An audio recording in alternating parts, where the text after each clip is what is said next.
Okay folks, here for sale my heavily upgraded Ender-3 version 2.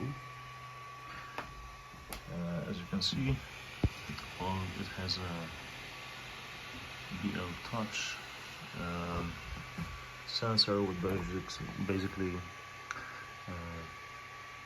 makes the printer self-leveling. I have a glass bed, external bed, as you can see in the advertisement details. Many details has been changed.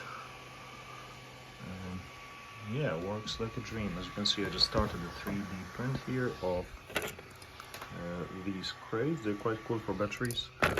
There's obviously thousands more online. Yeah, if you have any questions, feel free to ask me. The software is also updated to the latest. Yeah, sorry, don't mind a little bit of dust. Yeah, quite a cool toy.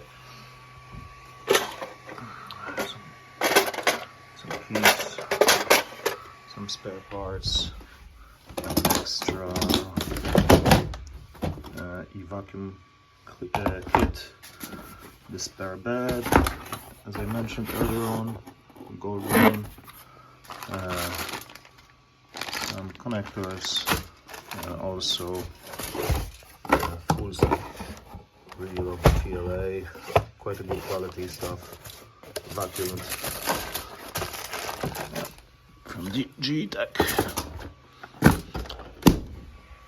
Any questions are welcome.